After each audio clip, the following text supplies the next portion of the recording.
Praise the lord. హల్లెలూయా. మన ప్రభువుని రక్షకుడైన యేసుక్రీస్తు పరిశుద్ధ నామంలో ఈ ఉదయకాల సమయంలో అరుణోదయ ప్రార్థనలో పాల్గొన్నటువంటి ప్రియమైన దేవుని బిడ్డలారా, మీకు అందరికీ యేసయ్య కృపా పరిచయల తరఫున నా హృదయపూర్వకమైన వందనాలండి. మిమ్మల్ని మీ కుటుంబాలను దేవుడు సమృద్ధిగా దీవించి ఆశీర్వదించునుగాక. మరి ఈ నూతన దినాన్ని చూసే భాగ్యాన్ని, ధన్యతను దేవుడు మనకు అనుగ్రహించాడు కదండి. అందును బట్టి రెండు చేతులెత్తి దేవాది దేవునికి స్తోత్రాలు చెల్లిద్దాం. అందరం ప్రభువానికి స్తోత్రమయ్యా, స్తోత్రం స్తోత్రం. ఈ నూతన దినాన్ని చూసే మరి భాగ్యమును, ధన్యతను మాకు దయచేసినందుకే స్తోత్రమయ్యా, స్తోత్రం స్తోత్రం స్తోత్రం స్తోత్రం. ఆనందమే పరమానందమే ఆశ్రయపురమైన యేసయ్యా నీలో. ఆనందమే పరమానందమే ఆశ్రయపురమైన యేసయ్యా నీలో.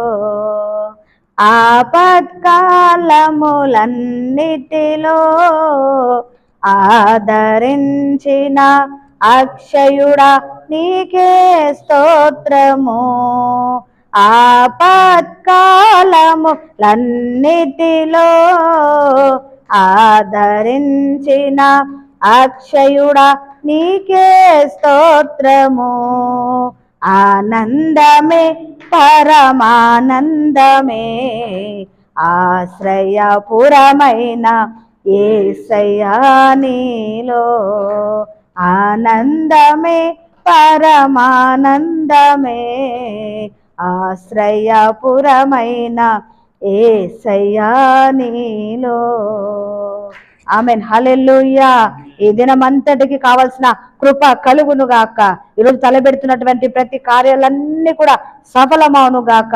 ఈరోజు ప్రయాణం చేస్తున్నటువంటి వారికి సుఖమైన క్షేమకరమైన ప్రయాణాలు కలుగును గాక. అలాగే ఈరోజు జరుగుతున్న ప్రార్థన కూడికలు, సెమినార్లు, ఉపవాస ప్రార్థనలు అన్నిటిని బట్టి యేసయ్య నామమే మహిమ పరచబడును గాక. ఈరోజు పుట్టినరోజుల్లో, పెళ్లి రోజు జరుపుకున్నటువంటి వారికి మరి సంవత్సరం అంతా దేవుడు మరి దయా కిరీటము ధరింపచేసి, కృపనిచ్చి, ఆరోగ్యం ఇచ్చి ఈ యొక్క మరి ఈ సంవత్సరం అంతా కూడా కాపాడి సంరక్షించును గాక. వీటన్నిటిని బట్టి స్తోత్రాలు చెల్లిద్దాం. స్తోత్రం స్తోత్రం స్తోత్రం స్తోత్రం స్తోత్రం. అనారోగ్యం చేత బాధపడుతున్నటువంటి వారికి దేవుడు మంచి ఆరోగ్యమును దయచేను గాక. సంతానం లేని వారికి సంతానము దయచేను గాక. వివాహం కాని బిడ్డలకు మంచి మరి సంబంధాలను దేవుడు దయచేను గాక. మరి అలాగే మరి ఉద్యోగాలు లేని బిడ్డలకు ఉద్యోగాలను దేవుడు దయచేను గాక. అలాగే మరి సొంత గృహాలు లేని వారికి సొంత గృహాలు కట్టుకుని మరి కృపను దేవుడు దయచేను గాక. అలాగే మరి నానా సమస్యలతో, అప్పు సమస్యలతో మరి ఉన్నటువంటి బిడ్డలను కూడా దేవుడు సహాయం చేయను గాక.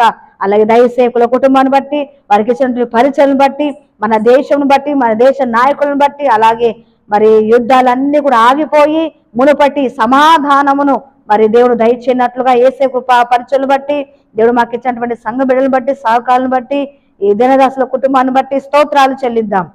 స్తోత్రం స్తోత్రం స్తోత్రం స్తోత్రం స్తోత్రం. తండ్రి, కుమార, పరిశుద్ధాత్మ త్రియేక దేవునికి స్తోత్రాలు చెల్లిద్దాం. స్తోత్రం స్తోత్రం స్తోత్రం స్తోత్రం స్తోత్రం. ఆమేన్ ఆమేన్. అందరికి వందనాలండి. Praise the Lord. మరి ఈ దినానికి అంతా దేవుడు మనకి ఇచ్చినటువంటి వాక్యం చదువుకుందాం. మరి ముఖ్యంగా ఈరోజు శనివారం కాబట్టి మరి ఉపవాస ప్రార్థన ఉదయం 10 గంటల నుండి, అలాగే ఈరోజు సాయంకాలము సిద్ధపాట కూడిక, పరిశుద్ధాత్మ సిద్ధపాటు విజ్ఞాపన కూడికండి.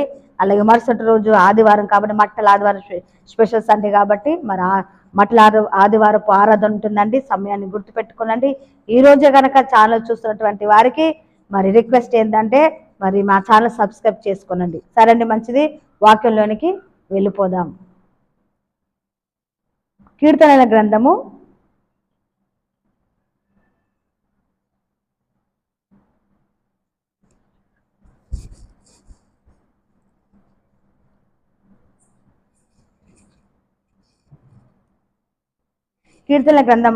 10వ కీర్తన 17వ చరణం చదువుతున్నానండి. 17వ చరణం. బాధపడు వారి కోరికను నీవు వినియున్నావు. ఆమేన్. హల్లెలూయా. బాధపడు వారి యొక్క కోరికలను దేవుడు వినే దేవుడు. హల్లెలూయా. చాలా రకరకాల బాధలు ఉంటాయి కదండి. మరి కొంతమందిని కదిలిస్తే ఏమంటారండి, మరి పిల్లల కొరకు బాధలు. అలాగే కొంతమంది కదిలిస్తే మా పిల్లలకి మరి సంబంధాలు కుదరట్లేదండి, లేదా మరి వివాహమైన వారికి సంతానం కలగట్లేదని, లేదా మరి మంచి చదువుకున్నారు కానీ ఉద్యోగం దొరకట్లేదని, అలాగా రకరకాల బాధలు. అప్పులు ఉన్నటువంటి మరి బిడ్డలు చెప్తూ ఉంటారు, అప్పుల కొరకు అప్పులు తీరేటట్టుగా ప్రార్థన చేయండి అయ్యా అని చెప్తూ ఉంటారు.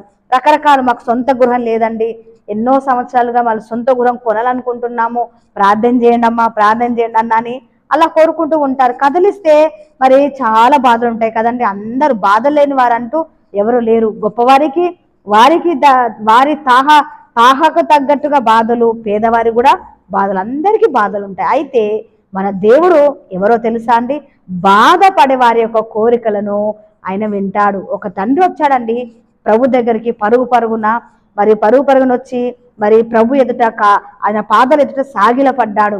అతని పేరు యాయీరు. ఈయన గురించి మరి మార్కు సువార్త 5వ అధ్యాయము 23 నుండి చదివితే మనకు ఉంటుందండి. లోక సువార్త కూడా రాయబడింది. అయితే ఈ తండ్రి మరి తన కుమార్తె 12 సంవత్సరాలు ఉంది అండి. ఆ కుమార్తె ఏకైక కుమార్తె, ఒక్కతే కుమార్తె మరి జబ్బు చేసింది, పడక మీద ఉంది.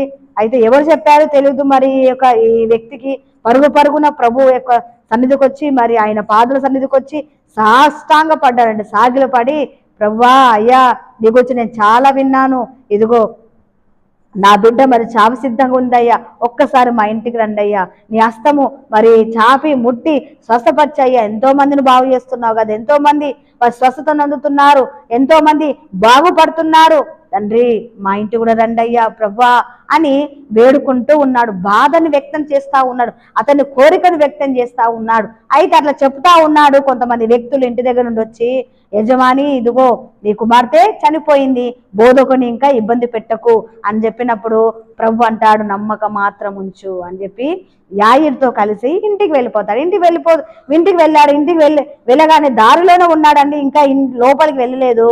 అయితే జనులందరూ, బంధువులు, మిత్రులు, ఆ ఊరు వారందరూ వచ్చి ఆ అమ్మాయి చనిపోయిందని గొల్లనే ఏడుస్తా ఉన్నారు, పెడబొబ్బులు పెడతా ఉన్నారు, కేకలు వేస్తా ఉన్నారు.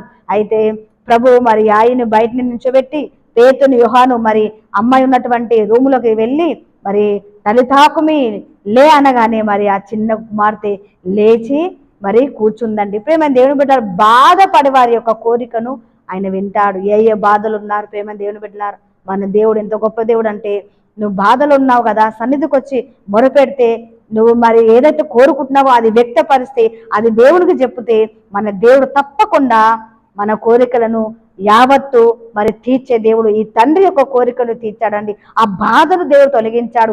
చనిపోయిందని అందరూ అన్నారు, కానీ మరలా జీవమును పోసాడండి ఆ బిడ్డలో. మన దేవుడు గొప్ప దేవుడు, ఏదైనా చేయగలడు, సమస్తాను మార్చగలడు. మనం ఏం చేయాలో తెలుసా?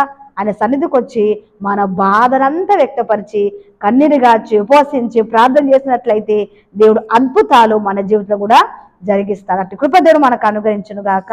చిన్న ప్రార్థన చేస్తానండి. స్తోత్రం ప్రభువా, మహాగణుడవు, మహోన్నతుడవు, పరిశుద్ధుడవు ప్రభువా, నీకు వందనాలు. ఈ ఉదయకాల సమయంలో ప్రభువా మాకు ఇచ్చిన వాగ్దానం బట్టి వందనాలు. బాధపరచు వారి యొక్క కోరికలను వినే దేవుడు అయ్యా, విని ఊరుకునేవాడు కాదు, ఆ కోరికలను కూడా నాయన మరి నెరవేర్చే దేవుడు ప్రభువా, నీకు స్తోత్రాలు చెల్లిస్తున్నాం. ఈ ఉదయకాల సమయంలో ప్రియులు ప్రభువా, ఎంతమంది అయితే నాయన నీ మాటలు వింటున్నారో, మరి ఎలాంటి మరి బాధలో ఉండి ఎలాంటి కోరికలు మరి వారు కోరుకుంటున్నారు తండ్రి అయ్యా, మరి వారి కోరికలను మరి నాయన బాధలుండి మొరపెడుతుండగా నాయన నువ్వు వింటున్న దేవుడు అయ్యా, విని మరి నాయన గొప్ప కార్యాలు నువ్వు జరిగిస్తున్నందుకు స్తోత్రాలు చెల్లిస్తున్నాం.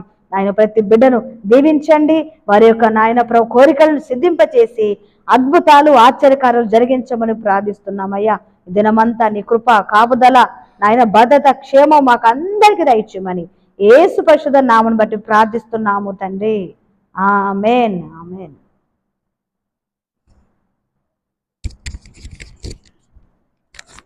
ఆశీర్వాదం అండి. త్రియేక దేవుని కృప, తండ్రి, కుమార, పరిశుద్ధాత్ముడు సదా మీకును మీ కుటుంబాలకును పరిశుద్ధులందరికీ తోడైండును గాక. ఆమేన్.